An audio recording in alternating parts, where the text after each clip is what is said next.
हमारा आज एक और विषय था जो हमने 1,20,000 HKRN के जो कर्मचारी थे उनको सुरक्षित करने का काम किया था। और लगातार हमारे पास कुछ लोग और आ रहे थे क्योंकि उसके अंदर 50,000 की कैप लगाई थी।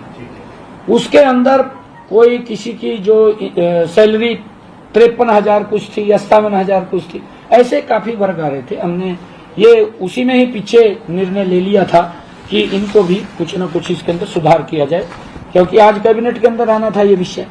ये कैबिनेट के अंदर आया है कि ऐसे 50,000 से कम वेतन लेने वाले अनुबंधित कर्मचारियों की सेवाओं को सुरक्षित करने का फैसला वो पीछे लिया गया था।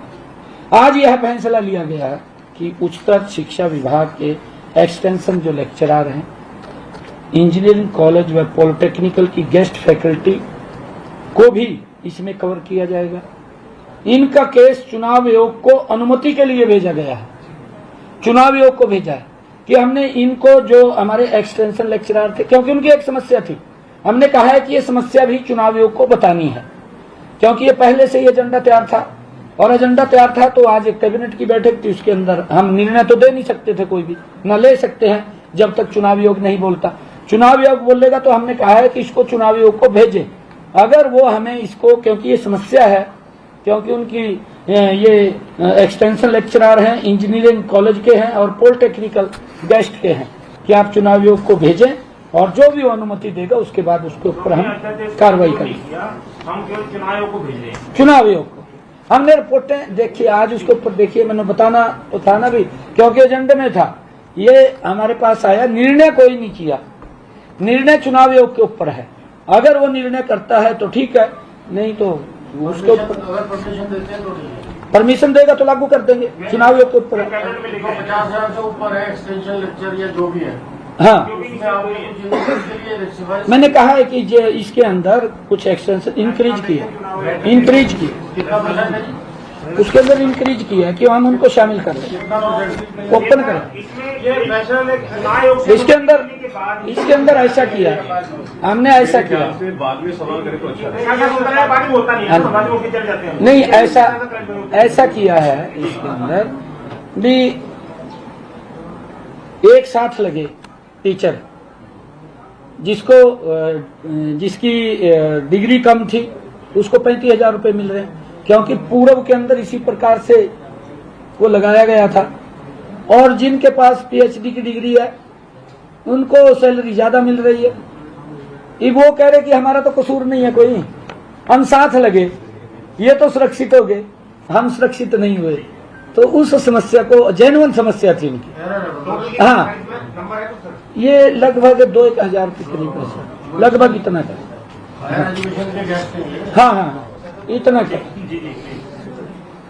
इसके अलावा अन्य विभागों में लगे अनुबंधित कर्मचारी, जिनमें सभी तरह की रजिस्टर्ड सोसाइटियों जैसे Samagra Shiksha Parishad, Haryana AIDS control society, NHM work education instructor, NHM work education instructor, Arohi model school, computer professional teacher डिट्स इत्यादि शामिल हैं। DITS डिट्स शामिल हैं तथा कई अन्य विभागों में कार्यरत फिक्स पे, जिनकी फिक्स पे थी, वाले कर्मचारी जैसे police SPO, public health term appointee, जो इस अध्यादेश में फिलहाल कवर नहीं हो रहे हैं, उन्हें इसका लाभ देने के लिए मुख्य सचिव की अध्यक्षता में एक कमेटी का गठन हमने कर दिया है कि वो उनकी सारी समस्याओं को देखेंगे और देख करके कमेटी रिपोर्ट देगी, उसके ऊपर फिर कैबिनेट निर्णय लेगी। अभी तो हमने ये काम किया, उनके बारे में ये विचार किया। इस कमेटी में प्रधान सचिव शामिल होंगे, जो कमेटी बनाई है। ऐसे सभी केसों का अध्ययन करने के बाद यह कमेटी अपनी सिफारिश चुनाव आयोग को देगी। हाँ, वहां से अनुमति चुनाव आयोग को भेजेगी। ये सारा का सारा करने के बाद वो उन्हीं के ऊपर है जी, कमेटी बना दी। मतलब वो टाइम बाउंड नहीं है। नहीं कमेटी बना दी ना, तीन अधिकार चीफ सेक्रेटरी के नेतृत्व में, चीफ सेक्रेटरी के नेतृत्व में बनाई। यह अध्यादेश हरियाणा के अंदर, क्योंकि एक और इसमें एजेंडे के अंदर था आज, जो हरियाणा सार्वजनिक जुआ निवारण अध्यादेश, जुआ निवारण अध्यादेश लाना पड़ेगा। भी ये जुए वाले, लेकिन इनको 6 महीने के अंदर सदन में लाना होता है। अब आगे जो है, अभी तो चुनाव है, तब पता चलेगा कि सरकार आ रही है ना, सरकार है कमाल कर दिया, इतने बड़े बड़े निर्णय ले रहे हैं, कोई वैसी ले रहे क्या?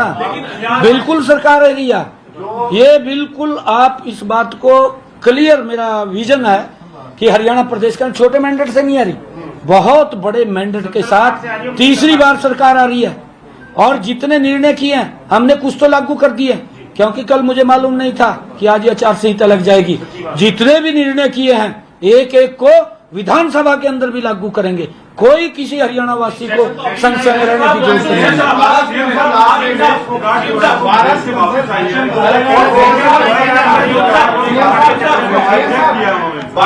नहीं देखिए, मैं बेटी का स्वागत करता हूं, हरियाणा की धरती पे वो आई है, क्योंकि चुनाव हमने देखा है, ये तो मैंने बताया है, क्योंकि जब ये कैबिनेट के अंदर विषय आ रहे हैं तो मेरा बताना फर्ज है। फैसला हमने कोई नहीं लिया, नाम फैसला ले सकते हैं, फैसला चुनाव आयोग को भेजा है कि हमने कहा है कि चुनाव आयोग को भेजे, जो वो निर्णय करेगा उसको पहुंचेंगे या आप कांग्रेस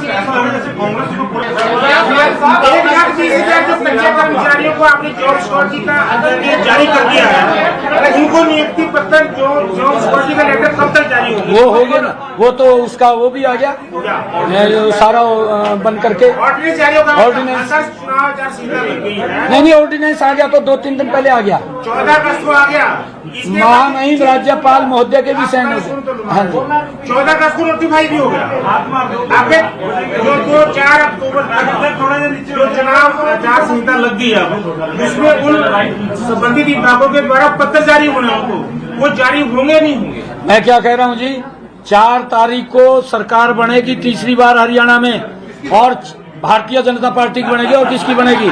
और 6 तारीख को हम विधानसभा बुलाएंगे, और विधानसभा बुला करके जितने काम है सब पूर्ण कर देंगे। चुनावों की घोषणा की है, और 6 तारीख को हम विधानसभा बुलाएंगे, और विधानसभा बुला करके जितने काम है सब पूर्ण कर देंगे।